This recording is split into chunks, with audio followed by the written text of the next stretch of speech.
Carmen Salmerón, bienvenida, buenas tardes. Buenas. Periodista musical. Has tenido un fin de semana, el pasado, el viernes y el sábado, en fin, tanto emocionante, por decirlo de alguna forma, ¿no? Sí. Ya lo contamos, ¿eh? En la presentación de ese documental, hablando de la vida y obra de Janis Joplin, al día siguiente, en esa entrevista personal, con concierto incluido a Marlán, con Leor Golding y el amigo Pelayo, ¿no? Sí, ¿Qué tal? y Alejandro Pelayo. Pues muy bien, ellos Bien. encantadores. Bueno, muy bien por un lado, el público que fue a ver el documental de Janis Joplin y en los dos pases, gente un poco mayor, ¿sabes? Yo no sé por qué. Bueno, bien es verdad que hace 40 años que falleció Janis Joplin, pero es normal yo que sea noté un poco de ausencia de gente joven. Pero gente un poco mayor también es normal. Si salimos a la calle y preguntamos a gente con 20 y pico de años, ¿tú sabes quién es Janis Joplin? Pues yo diría que poco te van a decir que sí, ¿no? Sí. Carmen, ¿no? ¿Hay que ¿Tú tener crees? ciertos añitos para conocer a ciertos artistas o no? Claro, pero la música es atemporal, o Claro. tiene que ser atemporal y sin edad, Está sexo claro. ni nada. Antes ha girado la cabeza refiriéndose a otro invitado que tenemos aquí. Esto ha sido un atraco a mano armada. Me decía Carmen, dice, oye, está aquí, voy a comer con un amigo que se llama Sergio Delgado, que posiblemente es el técnico de sonido que todos los flamencos se rifan en este país. Es como aquello de decir que Sí. tiene un buen técnico de sonido, tiene un tesoro. Sí. Bueno, pues este señor así lo es. Y lo ha demostrado porque ha trabajado durante los últimos años con nombres propios del flamenco, un poquito con Paco de Lucía, con Morente, Diego El Cigala, Niño Josele, Tomatito Padre, con el hijo de Tomatito está grabando un primer trabajo musical aquí en la casa que tiene en Agua Dulce, etcétera, etcétera. Bienvenido, Sergio, buenas tardes. Hola, hombre. buenas tardes. ¿Cuántos Primero son? que no creo yo que sea él. Hay otros que merecen el título antes que yo. Bueno, hombre. Que te podría nombrar de carrerilla, además, porque todos son buenos compañeros y a todos los conozco. Segundo, pues bueno, estoy encantado de estar aquí en Almería porque llevo muchos años viniendo aquí a trabajar con todos los músicos grandes de aquí, como es Tomatito, como es Niño Josele, que ellos siempre me han dado un poco mi sitio y me han tratado muy bien, como uno más de la familia, y para mí es casi importante, ¿no? Esta provincia en el desarrollo de mi carrera, ¿no? Más que esta provincia, esta capital, ¿no? Porque más o menos estoy un poco... Siempre que vengo, pues mi vida transcurre entre pescadería y Agua Dulce, ¿no? No salgo un poco de ese trayecto. Otros sitios fantásticos. Y el Puche también. Bueno, y pues también, claro. todo hay que decirlo. Te digo, Sergio, si le preguntásemos a los artistas, a estos nombres propios y a otros que con los que has trabajado, ¿qué sería para ellos tener la confianza, ¿no? de tener las espaldas guardadas por un buen técnico, un director de sonido? Te dirían que para ellos es vital, es fundamental, ¿no? Bueno, a ver... Aunque tú no lo eso- reconozcas y no sé, y tu humildad te impida contarlo. Sí, ¿no? es Él complicado, sabe que es complicado, sí, claro. pero yo creo que no es tanto como un buen técnico, sino una persona que les entienda, ¿no? Que al final te llegues a integrar un poco con esa masa crítica que hay en los momentos de creación. Yo he pasado muchas horas desde que los estudios se volvieron, yo empecé en un estudio comercial y que fue evidentemente donde he conocido a esta gente, y cuando la gente empezó a montarse el estudio en casa, pues requieren de esa persona que les eche un cable, pero que no termine siendo un cuerpo extraño, ¿no? Dentro de todo esto. Yo sí te digo también que con gente me siento menos extraño con determinada gente que con otra gente, ¿no? Claro. Y entonces al final trabajar más con lo que menos extraño te sientes, porque en el fondo es lo que están buscando, ¿no? Alguien un poco que se integre en su modo de vida, que coja el ritmo y que ellos se puedan sentir como que se les ha quitado un problema, en lugar de ahora ha venido este tío a ver por dónde me va a meter, ¿no? Efectivamente. Y eso luego pues también te da lugar a conocer ese lado también más íntimo y más personal de los artistas, porque son muchas horas estando mano a mano, porque muchas veces estás con más gente, pero en el momento este de creación, cuando trabajas pues con gente, ¿qué te voy a decir yo? Yo he pasado muchas horas pues con Tomatito, Carmona, con José Mi Carmona, con Pepe Vizuela, con Juan Carmona, y pues llega un momento donde estás ya viviendo con ellos, pero no es que digas tú que estés viviendo porque pasas muchas horas, es que es literal, vives literal, con ellos, sí. comes con ellos, duermes con ellos y haces toda la vida con ellos. Eres uno Y más. al final es un poco, no se trata tanto de ser un buen técnico, también, ¿no? Hay que tener un poco de idea de por dónde te mueves, porque si no, ¿para qué te quieren? Claro. Como de que ellos se sientan muy cómodos, ¿no? Con tu presencia, que no seas lo que digo, un objeto extraño y tal. Y bueno, luego aparte también hace mucho el carácter de cada sitio, ¿no? Yo en Almería, por ejemplo, es un sitio que llego y es como venir a mi casa, en cierta manera, ¿no? Porque pues cada vez conocer más gente. De hecho, bueno, esta tarde he quedado con otro artista de aquí de Almería que no tiene nada que ver con el flamenco, que es Diego Cruz, sí, hombre, que toca esta noche y tiene un proyecto y me lo quiere presentar para hacer una grabación de disco y tal, y entonces es un poco como que ya entras en la casa de la gente un poco como casi sin pedir permiso, ¿no? Pero yo creo que eso está bien, ¿no? Que es un poco lo que nos pasa a nosotros en el mundo de la música. Pero un técnico de sonido, Carmen, es fundamental en el mundo de la música. ¿Tú conoces a este señor hace tiempo o qué? Pues hace de 20, 25 años. Sí, joder, pues hace sí, un poquito. Sí, por aquí. Un poquito. Un poquito. Un poco de rato. Bueno, ponemos un poquito de una pequeña muestra de, bueno, ya que estamos hablando de nombres propios, pues poner algo de música, ya que hablamos habitualmente de música con Carmen. Por ejemplo, pues hablando de Niño Josele y ese gran pianista de jazz llamado Chano Domínguez, ¿vale? Sí, recientemente acabo de llegar de trabajar con ellos en París y en Bruselas. Sí, sí, no, adelante. No, pensaba que... No, lo que le estaba diciendo a los compañeros que... Y nada, bueno, la verdad es que a mí me da mucha lástima que aquí no se prodiguen tanto, o el público no quiera ver esto, pero cuando vas a Bruselas o vas a París y ves a un teatro lleno de 3.000 personas aplaudiendo a Chano Domínguez y al Niño Josele, pues se te encoge una cosa aquí y dices, bueno, ¿y por qué? ¿Por qué en mi país no? Ya lo creo. Mira, ahí lo tenemos, le damos un poquito de audio. Adelante.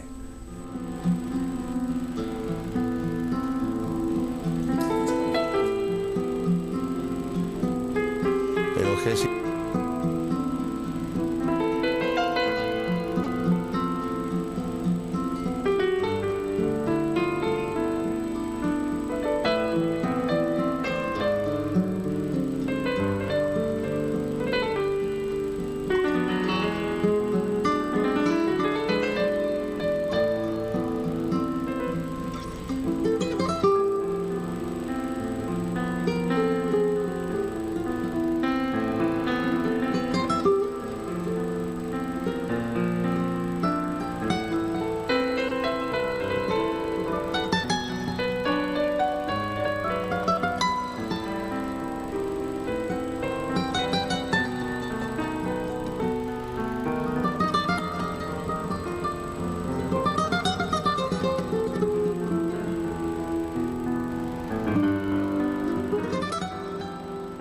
Un pequeño fragmento por escuchar esa guitarra almeriense, el Niño Josele y el piano fantástico, canción de amor, que canción de amor, sí. Te quería preguntar una cosa, aparte de tu profesionalidad, en fin, de conocimiento del sonido, me da la impresión que también tiene que haber una parte de afición, ¿no? Cuando trabajas, por ejemplo, en el mundo flamenco, ¿no?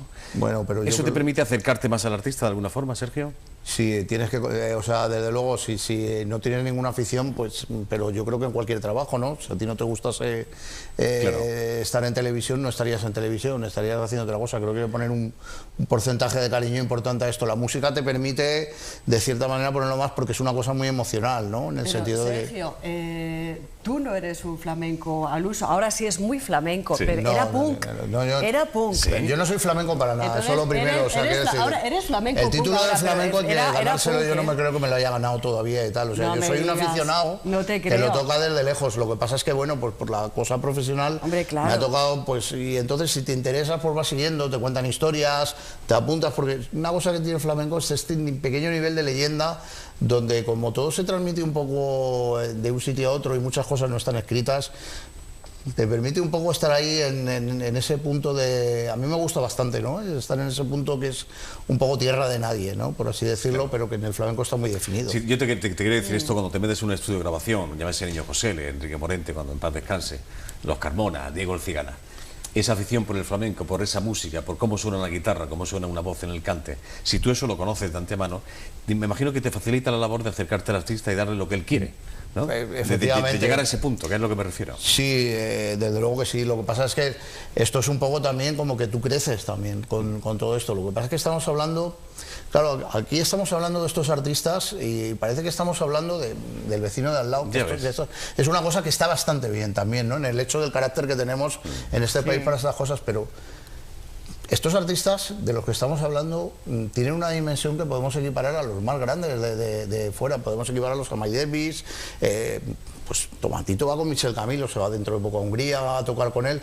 O sea, estamos hablando no de la primera, sino de la primerísima división de músicos, y ellos mismos pues están aquí, se vienen un poco ahí como no, son vergonzosos, humildes, tal, y eso también te permite un poco andar por ahí en esas figuras porque son bastante más accesibles.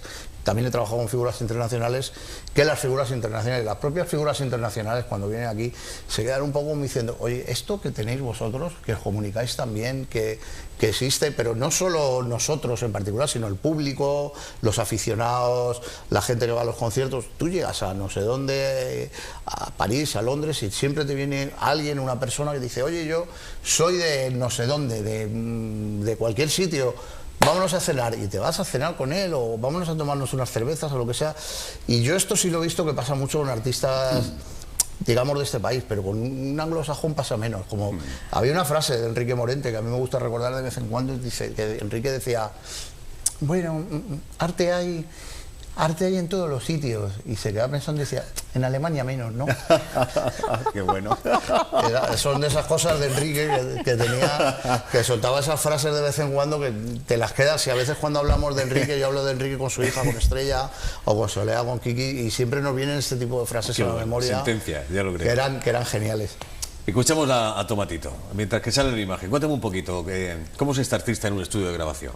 Tomatito, pues es un artista muy profesional, por la carrera, que empezó muy joven, en manos de quien ha estado, porque, bueno, supongo que también entrar a hablar de estar con Camarón, pues eso te da cierto caché. De hecho, él me ha contado que eso, durante una época, al poco de morir Camarón, a él le vino un poco mal porque nadie le quería contratar, por cuestiones de tanto económicas como... No, todo lo contrario, vale. Sino simplemente porque la gente pensaba que era un guitarrista con un determinado nivel que no se podían permitir tener. 17 años acompañando a Camarón de la Isla. En fin, claro, eso pesa bueno, mucho. Luego ha dado pues esta persona. Aquí está en el Festival de Pamplona. De Pamplona. De Flamenco on Fire, del cual soy director técnico. He tenido la suerte también de caer un poco de pie también por esa zona. Y este fue el primer año y ahí está tocando. Le damos un poquito de volumen. Venga, va, lo escuchamos.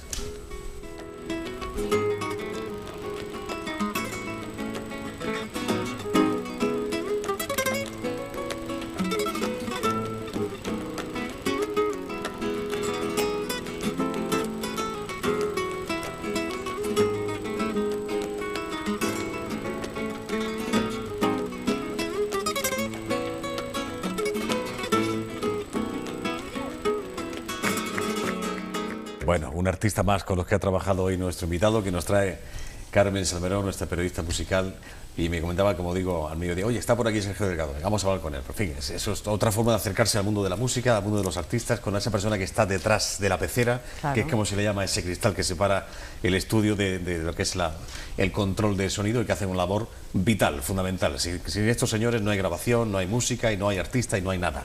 Aunque ellos no lo reconocen, sí lo saben, pero pasa que el amigo Sergio es un tipo humilde, me da la impresión. No, lo reconocen, sí. O sea, a mí me lo han reconocido muchas veces. Claro, hombre.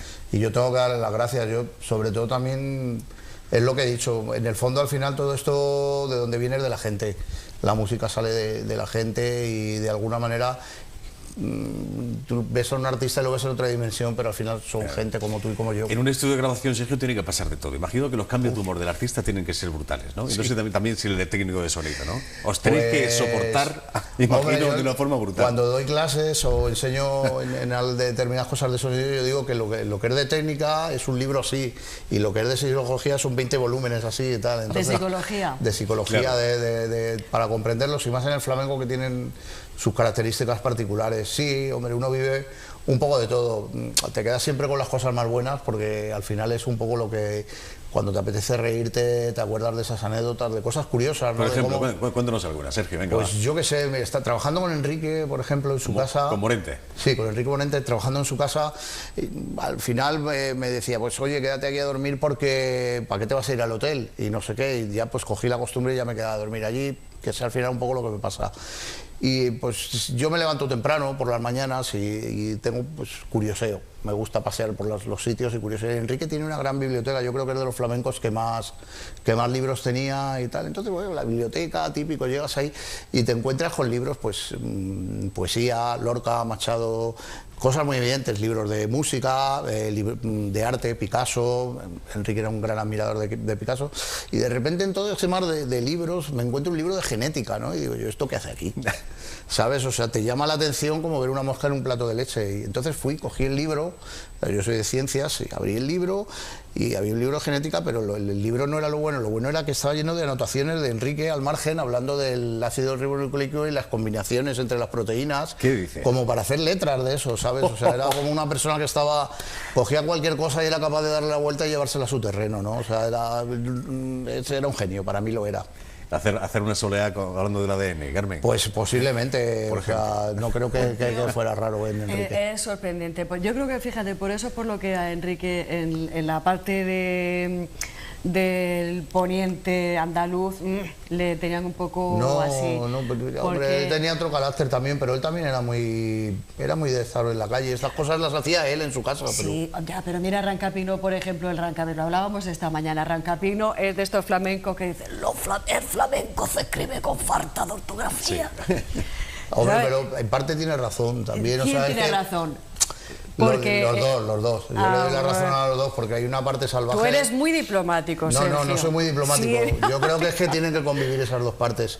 Y en la parte salvaje, la más pura, la que se lee más sangre, por así decirlo, es que si no, eso yo lo entiendo. No es que el flamenco haya que escribirlo con falta de ortografía, pero tienes que tener esa energía que te viene de dentro, que no te puedes preocupar ni de escribir un H en su sitio, ni de colocar una nota donde vaya, sino que tienes que ir directo al corazón y ya está. Sí, pero tú imagínate si se entera, pues yo que sé, el Diego el Morao o el Agujeta, por ejemplo, o el Tortas, que Enrique Morente en su casa tiene la biblioteca que tiene y que además en el libro de genética estaba tomando anotaciones para quizá escribir un disco de un hombre que no ha ido al colegio. Yo creo que cabe todo, creo que cabe todo. Lo que pasa es que Enrique también hay que reconocerlo.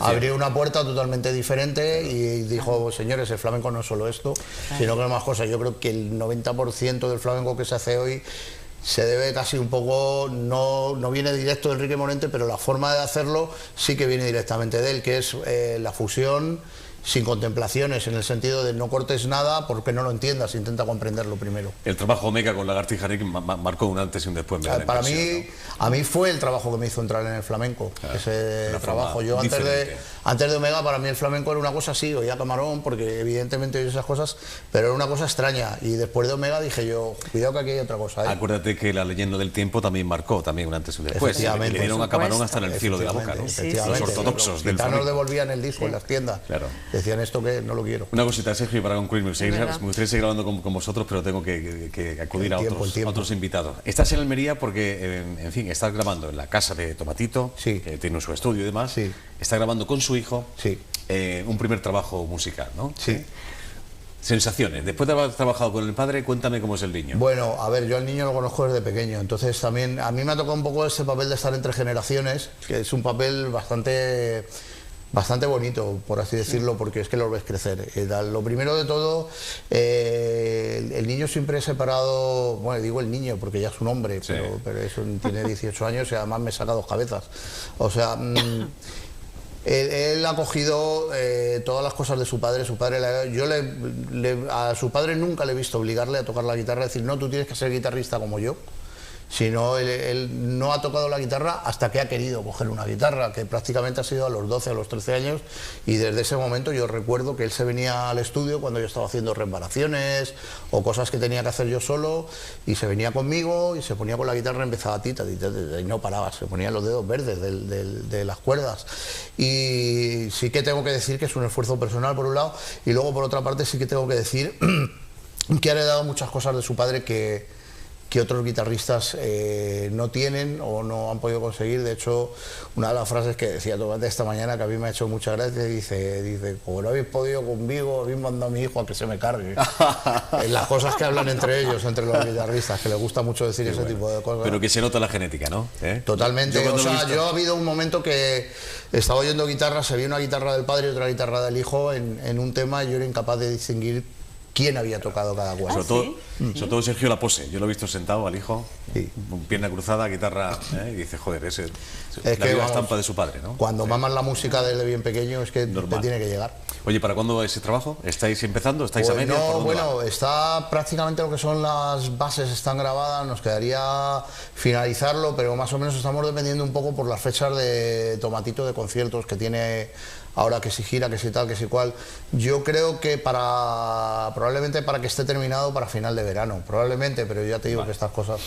Bueno. Las cosas del Palacio, como trabajan en su estudio, no tienen presión de nadie. Por un lado, no hay una compañía detrás diciéndole entregan fecha hasta que la haya. Sí, graba con Universal también el niño, ¿no? Todavía no tiene contrato. ¿No? Lógicamente, Universal está detrás de él porque es lógico que vaya a la casa madre de donde está su padre, donde está Camarón, pero él aún no tiene contrato. Supongo que lo formalizarán en breve. Yo también estas cosas un poco como que... Todavía, por decirlo de una manera fácil, todavía no sé a quién le tengo que pasar la factura.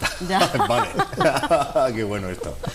Sergio, un placer conocerte, Nacho. Gracias. Hay muchas cosas tiene que contar este hombre. Lo que pasa es que no tenemos más tiempo. En otra ocasión, si es posible, ¿vale? Muchas gracias. Seguimos hablando. Bienvenido a Almería. Gracias. Le pillaremos. Carmen, tú y yo nos vemos la semana que viene, ¿vale? Claro que sí. Hoy le hemos dado el protagonismo a Sergio, ¿no? Que ya que Por ha sido supuesto, invitado especial. Sí, y porque no ha contado nada de lo que sabe. A ver si ese libro de anécdotas, Sergio. Ese libro de anécdotas, por favor. Carmen te echa un cable para escribirlo, Sergio. Él sabe escribir muy bien, claro. Lo que pasa es que tiene que ponerse a ello. Habría muchas cosas que contar de todos los años que ha trabajado con grandes artistas. Bueno, hasta la próxima. Gracias a los dos. Gracias. La Facultad José Ángel Valente, una nueva iniciativa. Esta mañana se ha hablado, es curioso esto, se ha hablado de ciberpoesía y de spoken word. Hay un acto esta tarde, una visita a la Casa Museo, donde nos vamos enseguida, pero esta tarde en el Museo de... Y lo ha demostrado porque ha trabajado durante los últimos años con nombres propios del flamenco, un poquito con Paco de Lucía, con Morente, Diego El Cigala, Niño Josele, Tomatito padre, con el hijo de Tomatito está grabando un primer trabajo musical aquí en la casa que tiene en Agua Dulce, etcétera, etcétera. Bienvenido, Sergio, buenas tardes. Hola, buenas tardes. Primero que no creo yo que sea él, hay otros que merecen el título antes que yo, bueno, hombre, que te podría nombrar de carrerilla además porque... todos son buenos compañeros y a todos los conozco. Segundo, pues bueno, estoy encantado de estar aquí en Almería porque llevo muchos años viniendo aquí a trabajar con todos los músicos grandes de aquí, como es Tomatito, como es Niño Josele, que ellos siempre me han dado un poco mi sitio y me han tratado muy bien, como uno más de la familia, y para mí es casi importante, ¿no? Con esa masa crítica que hay en los momentos de creación. Yo he pasado muchas horas desde que los estudios se volvieron, yo empecé en un estudio comercial y que fue evidentemente donde he conocido a esta gente, y cuando la gente empezó a montarse el estudio en casa, pues requieren de esa persona que les eche un cable, pero que no termine siendo un cuerpo extraño, ¿no? Dentro de todo esto. Yo sí te digo también que con gente me siento menos extraño con determinada gente que con otra gente, ¿no? Claro. Y entonces al final trabajas más con lo que menos extraño te sientes, porque en el fondo es lo que están buscando, ¿no? Alguien un poco que se integre en su modo de vida, que coja el ritmo y que ellos se puedan sentir como que se les ha quitado un problema, en lugar de ahora ha venido este tío a ver por dónde me va a meter, ¿no? Y eso luego pues también te da lugar. Carmen Salmerón, bienvenida, buenas tardes. Buenas. Periodista musical. Has tenido un fin de semana, el pasado, el viernes y el sábado, en fin, tanto emocionante, por decirlo de alguna forma, sí. ¿no? Ya lo contamos, ¿eh? En la presentación de ese documental, hablando de la vida y obra de Janis Joplin, al día siguiente, en esa entrevista personal, con concierto incluido a Marlango, Leor Golding y el amigo Pelayo, ¿no? Sí, ¿qué tal? Y Alejandro Pelayo. Pues muy bien, ellos encantadores. Bueno, muy bien por un lado, el público que fue a ver el documental de Janis Joplin y en los dos pases, gente un poco mayor, ¿sabes? Yo no sé por qué. Bueno, bien es verdad que hace 40 años que falleció Janis Joplin, pero yo noté un poco de provincia en el desarrollo de mi carrera, ¿no? Más que esta provincia, esta capital, ¿no? Porque más o menos estoy un poco... Siempre que vengo, pues mi vida transcurre entre pescadería y Agua Dulce, no salgo un poco de ese trayecto. Otro sitio fantástico. Y el Puche también. Bueno, y también, claro. todo hay que decirlo. Que digo, Sergio, si le preguntásemos a los artistas, a estos nombres propios y a otros que con los que has trabajado, ¿qué sería para ellos tener la confianza, ¿no? de tener las espaldas guardadas por un buen técnico, un director de sonido? Te dirían que para ellos es vital, es fundamental, ¿no? Bueno, a ver... Aunque tú no lo reconozcas y no sé, y tu humildad te impida contarlo. Sí, ¿no? es complicado, es complicado. Sí, claro. Pero yo creo que no es tanto como un buen técnico, sino una persona que les entienda, ¿no? Que al final te llegues a integrar un poco con... De gente joven. Pero gente un poco mayor también es normal. Si salimos a la calle y preguntamos a gente con 20 y pico de años, ¿tú sabes quién es Janis Joplin? Pues yo diría que pocos te van a decir que sí, ¿no? Sí. Carmen, ¿no? ¿Hay que tener ciertos añitos para conocer a ciertos artistas o no? Claro, pero la música es atemporal, o Claro. tiene que ser atemporal y sin edad, Está sexo claro. ni nada. Antes ha girado la cabeza refiriéndose a otro invitado que tenemos aquí. Esto ha sido un atraco a mano armada. Me decía Carmen, dice, oye, está aquí, voy a comer con un amigo que se llama Sergio Delgado, que posiblemente es el técnico de sonido que todos los flamencos se rifan en este país. Es como aquello de decir que Sí. tiene un buen técnico de sonido, tiene un tesoro. Sí. Bueno, pues este señor así lo es.